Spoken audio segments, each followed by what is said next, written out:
Why are people solving every ailment as soon as the US leaves the WHO? We were holding them back.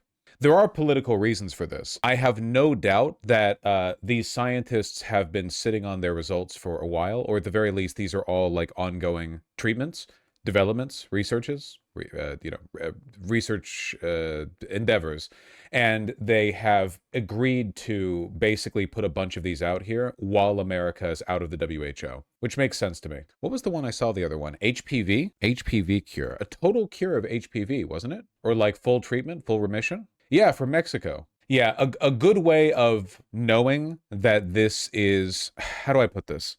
Okay, right now, if you look up these stories on like, oh, in Mexico, they found a way to cure HPV or like whatever the see, like, look, there's so many of them have popped up. If you look at all of these, you will find there's a lot of info on them on social media and not a lot of info on them in like Google Scholar. And the reason for that is because many of these are just like widespread publicizations of ongoing research that has seen like promising results in recent months, but there's been no super new development or breakthrough or anything like that. It's just getting publicized now because everyone wants to emphasize how much the WHO doesn't need America, which is true. Keep in mind that America has led the world in scientific innovation for 80 years. It's not even close. Like we have, even during the Cold War, we have been like the place for pharmaceutical and medical innovation. So there is a big incentive to a lot of these research firms, universities, private firms, whatever else,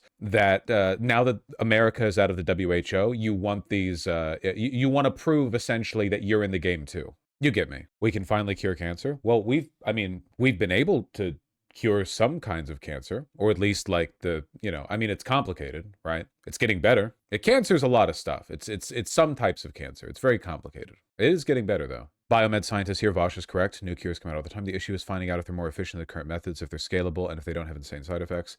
Surefire can cure cancer. Doesn't mean yeah. I mean, you can always like drop a nuke on someone. That'll get rid of the cancer cells too. This is massive American cope. You and Hassan constantly shit talk European achievements. What are you talking about? How is it American cope for me to say that all these places are proving that they don't need America? The research is being done outside of America. What are you talking about? Where's this antagonism coming from? New filtration tech could be game changer for removal of PFAS forever chemicals. Oh, that's nice. By the way, just to like keep you guys from getting your hopes up needlessly, if you ever see a Twitter post celebrating a scientific advancement and the post is only mentioning the nationality or the nation that produced it, you can ignore it. It's worthless. Korean scientists reverse colon cancer. Vietnam medical team. Cancer cells can turn back to normal cells thanks to South Korean scientists. Oh, 100% of the time, this is a waste of your attention. Russia has announced its new cancer vaccine. No. Maybe people should read like news and not blue check.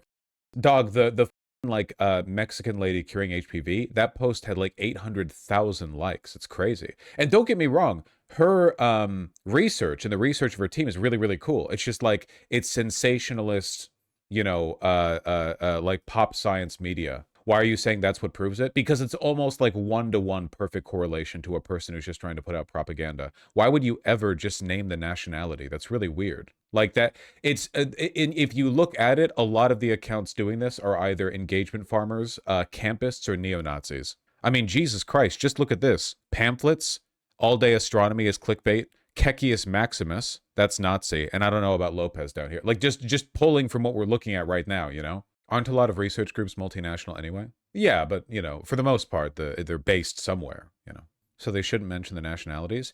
If a scientist cures HPV, why the f*** would you ever call her Mexican scientist? We've transformed cancer cells into regular cells. Thank you, South Koreans. What about their names? Or the specific research institute? It pisses me off, man. It's like when people unironically talk about what the Chinese are up to, It's like, it's a big country. Breaking. Mexican scientist successfully eliminates HPV. We really couldn't have gotten a name in here. We got it in the second post. Eva Ramon Gallegos. Gallegos. It'd be Gallegos. Aren't there protests happening in Chinese villages? See, this is what I mean. China has 1.4 billion people. What do you mean?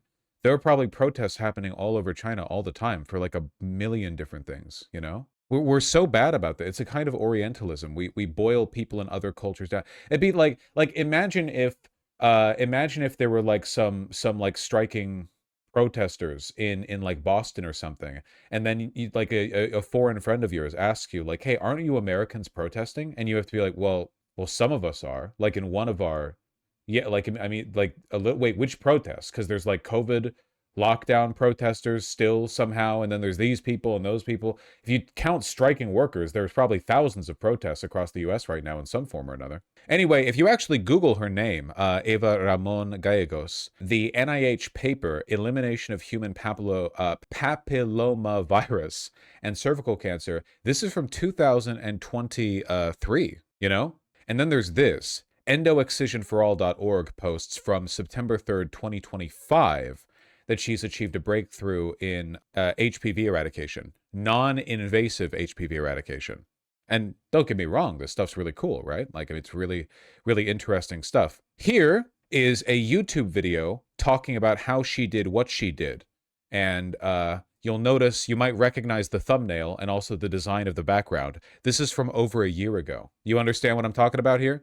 The only reason the Pamphlets account posted this now is because this is a like a campus Twitter account. So they want to play up the whole like America's failing, every other country is doing stuff. It's just propaganda. It doesn't really relate or track onto the accomplishments of this woman in any way. And it's doubly insulting to call her Mexican scientist. Like, I understand you want to play up the fact that it's not an American. Couldn't you say Mexican scientist Eva Ramon Gallegos? Like, couldn't that be...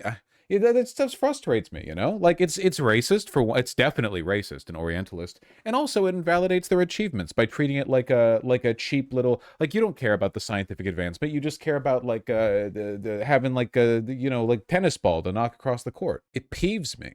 How is it Orientalist? It's Mexico. Orientalism doesn't have to refer to the Middle East, like, or like the, you know, the Far East. I mean, it initially referred largely to the Middle East. I think like that was the term, that was like the initial application of the term. But it refers more to a mindset than it does a part of the world. It's thing Japan? Yeah, to an extent. Dr. Eva Ramon Gallegos has been revolutionizing the scientific landscape Auto-dubbed. For years with her advances in the treatment of the human papillomavirus, BPH. Recognized AI? Yeah, but like in this case, otherwise I literally couldn't understand it, so. For her dedication, career, and innovative spirit, this Mexican scientist from the National Polytechnic Institute leads research that promises to transform the fight against this virus, the main cause of cervical cancer. Eva Ramon Gallegos began her journey in the scientific field when she graduated as a pharmaceutical chemist and biologist from the University. All right, I'm bored now. I don't know. I just wish people engage in this stuff responsibly. Nothing interesting. Removal of forever chemicals. Peer-reviewed paper details layered double hydroxide material made from copper and aluminum that removes long-chain PFAS up to 100 times faster than commonly used filtration system. That's pretty nice. Made from copper and aluminum, so it's like really easy and cheap. Does it require an electrical system? Like, do you need to ionize the shit or whatever type shit? I don't know science. I don't know how it works. Could this just be like a non-electric thing you slot into a sink? That'd be pretty cool. So I still get the spoon out of my brain? Well, no, unfortunately, microplastics are not one of the forever chemicals being referenced here. You do want to get rid of these, though. This stuff is pretty goddamn harmful in the long run. I'm not educated enough to know what this means. Oh, well, of course, obviously, it's so simple. I have my disagreements, but it checks out. Yes, elementary research here. They made a few minor errors, but it shouldn't affect the outcome too much. It shouldn't raise a fuss. Better things to do with my time. You cook with iodized salt to make sure your thyroid doesn't pick up radioactive. I don't know what the fuck you're talking about. I have no idea.